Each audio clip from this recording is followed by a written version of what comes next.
Hello students, welcome back once again. आपका अपना अविनाश जैन और सेम टॉपिक के साथ एक बार आपके सामने दोबारा आया हूँ और वो टॉपिक है सिलेबस। बिकॉज अभी इस तरह का मतलब चल रहा है बहुत सारे बच्चों के मन में कि सिलेबस चेंज हो गया है, क्या डिलीट हुआ है, क्या एड ऑन हो गया है, क्या पैटर्न हो गया। उन सब चीज़ों के लिए आज मैं बात करने वाला हूँ और वही शॉर्ट में मैं आपको सब इजी वे में बता दूंगा कि कैसे क्या क्या चेंजेस हुए और क्या मार्किंग स्कीम में क्या आपका पेपर पैटर्न रहेगा। वो सब चीज़ें मैं आज आपसे बात करने वाला हूँ। और आज मैं बात कर रहा हूँ 12th वाले बच्चों के लिए बिजनेस स्टडीज के अंदर क्या क्या चेंजेस होंगे। अभी 11th वालों के लिए चेंजेस के लिए मैं नए वीडियोस आने वाले हैं मेरे सीरीज, जैसे 12th के लिए आए वैसे ही। तो आप ध्यान से आपको मेरे चैनल को सब्सक्राइब करना है और उसको बेल आइकन को दबाना है ताकि नई नई वीडियोस के नोटिफिकेशन आपको मिलते हैं। तो चलिए हम लोग बात करते हैं बिजनेस स्टडीज। सेम 80 मार्क्स का आपका थियरी पेपर है, 20 मार्क्स का आपका प्रोजेक्ट वर्क है।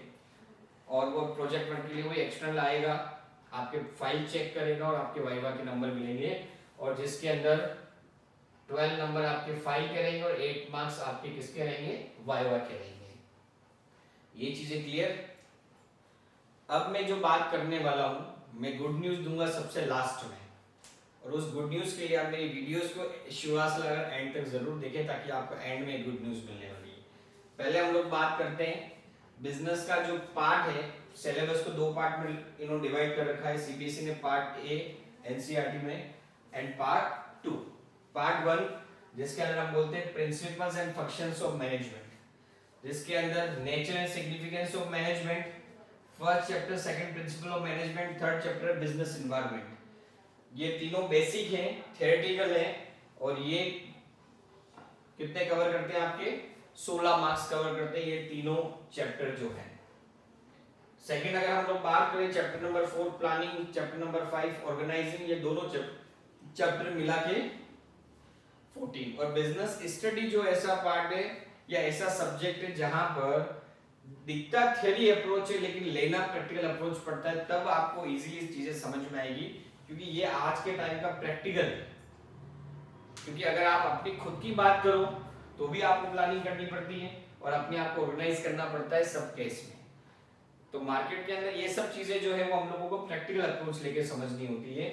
Then staffing, directing and then controlling, ये 3 चैप्टर हैं जो 20 मार्क्स के आपके हैं और तीनों ही चीजें बहुत इंपॉर्टेंट है आपकी अपनी लाइफ के अंदर भी और बिजनेस के अंदर भी। तो ये बिजनेस स्टडी जो है वो प्रैक्टिकल अप्रोच है, बहुत इंटरेस्टिंग अगर सब्जेक्ट अगर आप उसको प्रैक्टिकल अप्रोच लेके पढ़ेंगे तो। अब हम लोग बात करते हैं पार्ट बी के अंदर बिजनेस फाइनेंस एंड मार्केटिंग। ये सब चीजें हैं कैसे बिजनेस को हम खड़ा कर सकते हैं मजबूती लेवल पे। लेकिन सिर्फ बिजनेस को खड़ा करना इंपॉर्टेंट नहीं है, उसको चलाने के लिए आपको वर्किंग कैपिटल भी चाहिए होती है, पैसा चाहिए होता है। और ये सब चीज बताता है कैसे आप अपने बिजनेस के अंदर पैसा भी ला सकते हैं और कैसे कोई डिस्प्यूट हुआ तो उससे आप बच सकते हैं। तो ये चीजें एक बिजनेस को खड़ा करने के लिए इंपॉर्टेंट रहती है और स्मूथ लेवल पे चलाने के लिए, और ये सब चीजें जरूरत रहती है इसको और फास्ट वे में और प्रॉफिट को इंक्रीज करने के लिए बहुत जरूरी रहती है। जिसके अंदर हमारा सबसे पहला आता है finance, business finance and marketing. Financial management बहुत जरूरी है, फाइनेंस का मैनेजमेंट ही नहीं है तो बेनिफिट मिलने वाला कहां से, ये चीज हमको समझनी है। देन उसके बाद फाइनेंशियल मार्केट, कहां से आप पैसा ले सकते हो। मार्केटिंग मैनेजमेंट, क्योंकि विदाउट मार्केटिंग आज के टाइम पे आपका बिजनेस चल ही नहीं सकता है। एंड कंज्यूमर प्रोटेक्शन जरूरी है। कंज्यूमर के प्रोटेक्शन या बिजनेस के प्रोटेक्शन में कंज्यूमर प्रोटेक्शन एक्ट जो है वो बहुत जरूरी है। ये सब चीजें हमको पढ़नी है।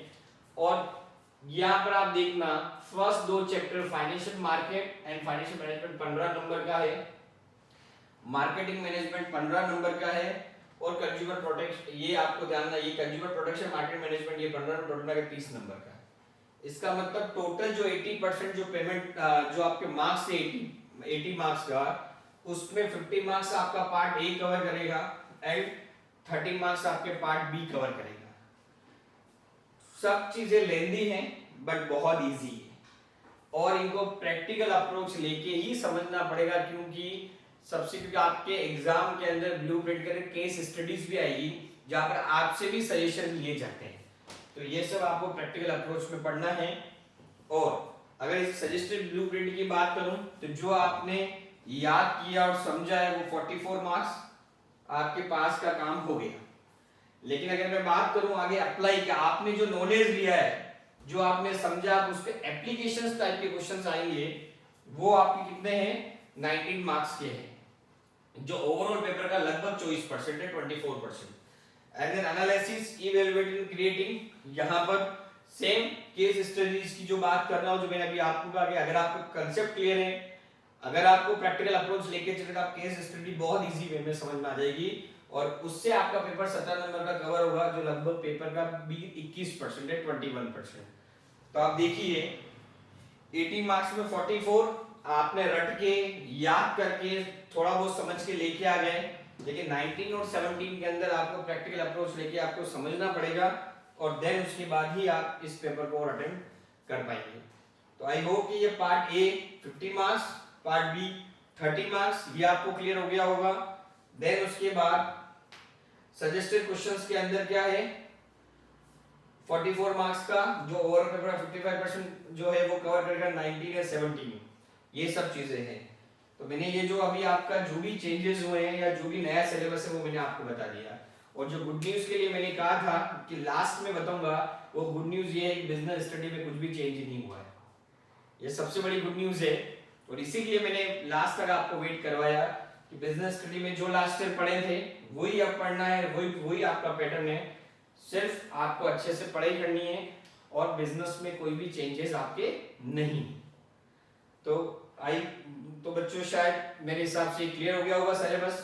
आप अपने फ्रेंड्स को फटाफट इसको शेयर कर दें ताकि उनको भी जो ये डाउट है क्या चेंजेस हुए क्या नहीं हुए उनको क्लियर हो जाए और ये गुड न्यूज मिल जाए कि बिजनेस में कुछ भी चेंज नहीं हुआ है।